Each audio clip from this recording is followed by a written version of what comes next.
Hello students, मैं हुकुम सिंह नाथावत, प्राविधिक government polytechnic college Alwar से आज फिर आपके सामने फिटिंग शॉप से संबंधित प्रायोगिक कार्यों के दौरान प्रयोग में लाने वाले टूल्स की जानकारी की श्रृंखला में आज मैं आपको कुछ टूल्स जैसे ड्रिल्स, रिमर्स, टेप और डाई के बारे में बताता हूँ। जैसा कि आपने जानते हैं, ड्रिल वृत्ताकार होल करने के काम में आते हैं और ये हाई स्पीड स्टील और क्रोमियम स्टील और कार्बन स्टील के बने होते हैं।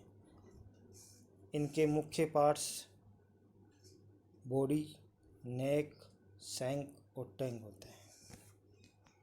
चित्र के द्वारा मैं बताता हूँ आपको। ये देखिए आपके सामने पार्ट्स ऑफ ट्विस्ट ड्रिल दिया हुआ है। इसमें शैंक के अकॉर्डिंग दो तरह के ड्रिल होते हैं, एक पैरेलल शैंक, एक टेपर शैंक, और बाकी जो बॉडी होती है वो ट्विस्ट होती है। ट्विस्ट मतलब ऐंठन, जिसको हिंदी में बोलते हैं ऐंठन। इसी में बॉडी में ही जो ट्विस्टिंग है उससे ही फ्लूट का निर्माण होता है और फ्लूट ही कटिंग एंगल का निर्माण करती है। पैरेलल शैंक और टेपर शैंक में मुख्य अंतर यही है कि पैरेलल शैंक ड्रिल को होल्डिंग के दौरान, होल्ड करने के दौरान ड्रिल चक में बांधा जाता है इसको, जबकि टेपर शैंक ड्रिल को ड्रिलिंग मशीन के स्पिंडल में स्लीव के द्वारा फोर्स फिट किया जाता है। इसमें जो आपको सामने डायग्राम दिख रहा है उसमें फ्लूट्स दिख रही है।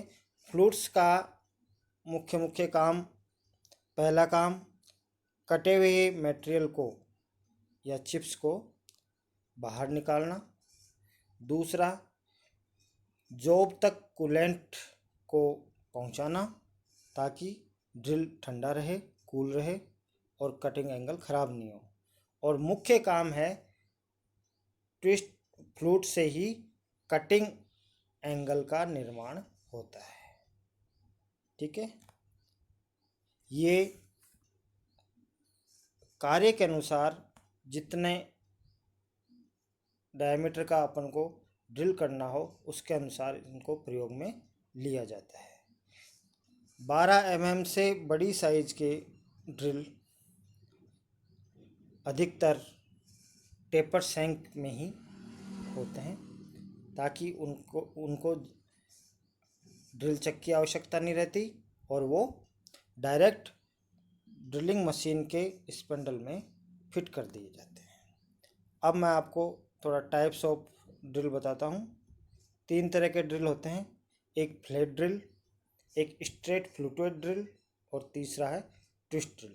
ट्विस्ट ड्रिल आपने देख लिया और फ्लैट ड्रिल मैं आपको इस डायग्राम के द्वारा बताना चाह रहा हूँ। ये देखिए, ये है फ्लैट ड्रिल।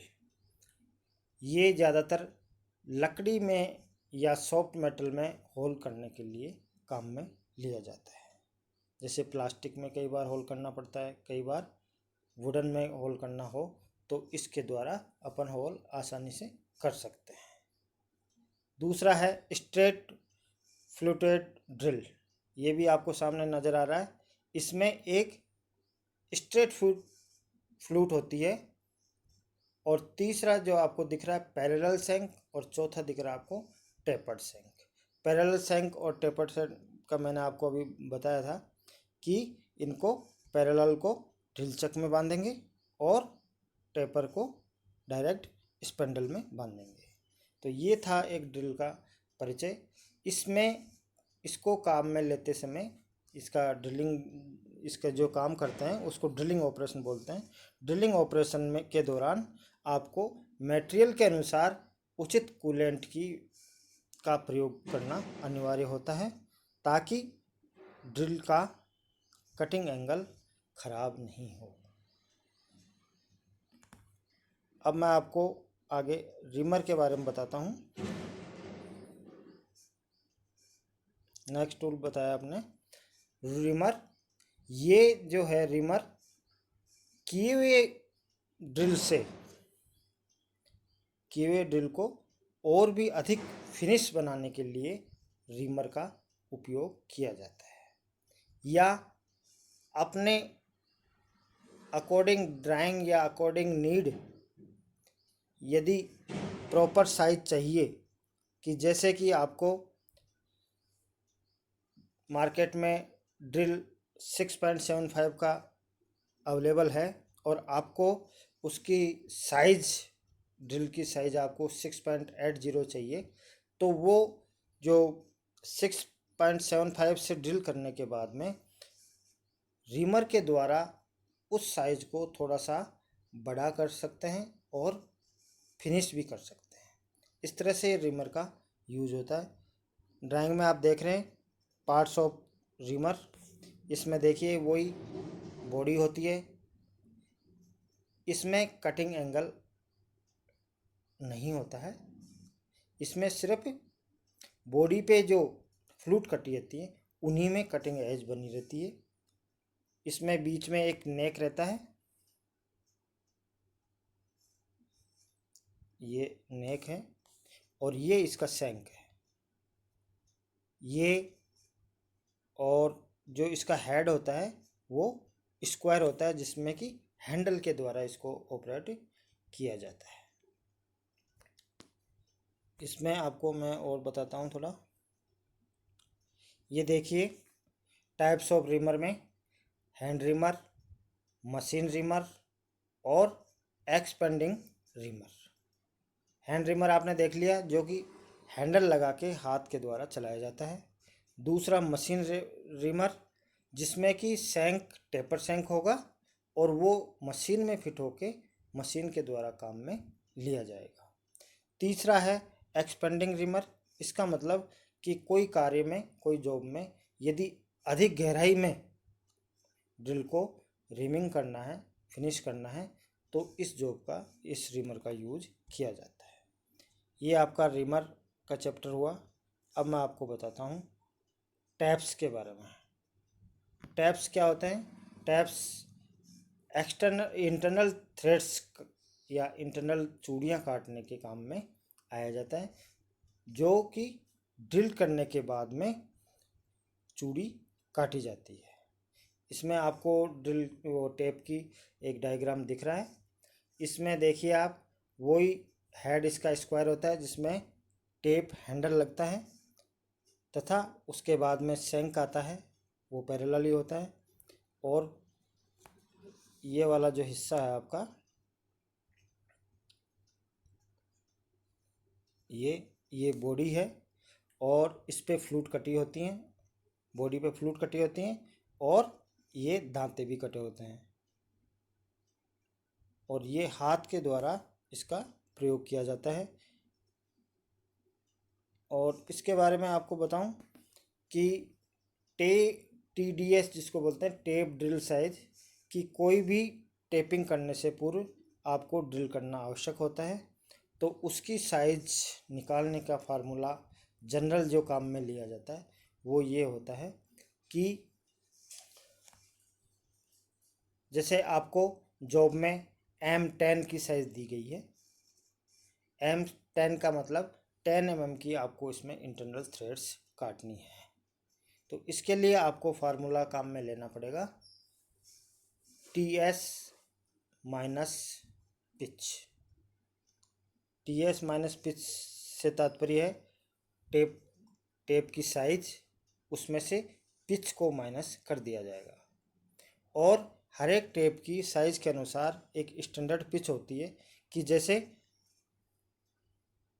10 M10 करना है आपको, 10 mm का टेप है तो उसकी पिच रहती है 1.5 mm। तो इसकी TDS रहेगी, टेप ड्रिल साइज रहेगी 10 माइनस 1.5 इजिकल टू 8.5 mm। तो इसका मतलब अपन उसमें 8.5 mm का ड्रिल करेंगे पहले जॉब में, उसके बाद में उसमें आप टेप के द्वारा 10 mm की चूड़ी बना सकते हैं। अब आपको टाइप्स ऑफ टेप बताता हूँ। टेप का एक सेट होता है जिसमें 3 टेप होते हैं, एक फर्स्ट टेप, एक सेकंड टेप और एक थर्ड टेप या फिनिश टेप बोलते हैं जिसको। इनका और भी नाम है, जैसे टेपर टेप, प्लग टेप और बॉटमिंग टेप। ये एक ही साइज़ के होते हैं, जैसे 10 mm के हैं तो ये 3 का सेट होगा, 8 mm के हैं तो 3 का सेट होगा। इनको अपन क्रमबद्ध तरीके से फर्स्ट इसको अपन यूज करेंगे।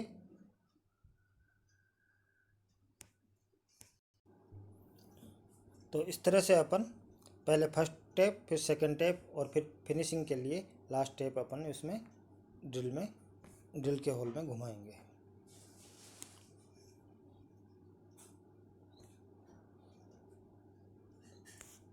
ये हैंड टाइप के आपको 3 सामने ड्राइंग दिख रही है, इसमें आपको समझा रखा है टेपर टेप, प्लग टेप और बॉटमिंग टेप।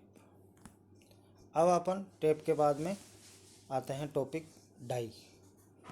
टेप में देखा आपने इंटरनल थ्रेड्स काटते हैं, जबकि डाई में एक्सटर्नल थ्रेड काटने के काम में आएगा। ये कोई भी सिलेंड्रिकल पार्ट्स मतलब गोल पार्ट हो तो उस पर चूड़ी काटने में डाई का यूज किया जाता है।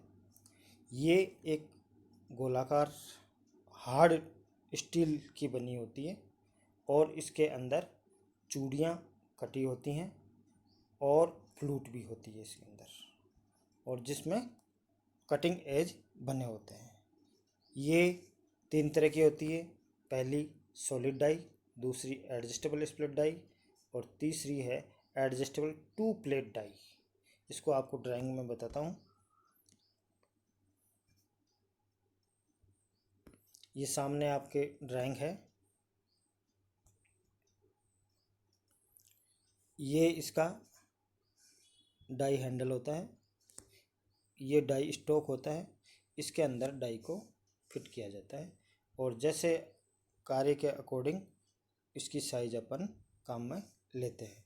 इसी तरह ये 2 प्लेटेड डाई होती है, इसमें भी एक हैंडल लगा रहता है और इसमें बीच में इसको डाई को लगा दिया जाता है। तो आपने देखा टेप और डाई, जैसे नट और बोल्ट के बारे में आप अच्छी तरह से जानते हैं। बोल्ट में थ्रेड्स काटने के लिए आपको डाई की आवश्यकता पड़ेगी, जबकि नट में चूड़ी काटने के लिए आपको टेप की आवश्यकता रहेगी। ठीक है, आज का टॉपिक आपका यही रहेगा और आगे अपन और भी टूल्स के बारे में बताएंगे, क्योंकि कोई भी प्रायोगिक कार्य करने के से पहले अपन को प्रायोगिक कार्य में काम में आने वाले सभी टूल्स की अच्छी तरह से थोड़ी थोड़ी जानकारी होना आवश्यक है। इस वजह से मैं आपको अभी टूल्स के चैप्टर बता रहा हूँ, उसके बाद अपन प्रायोगिक कार्य करके भी बताएंगे। Thank you.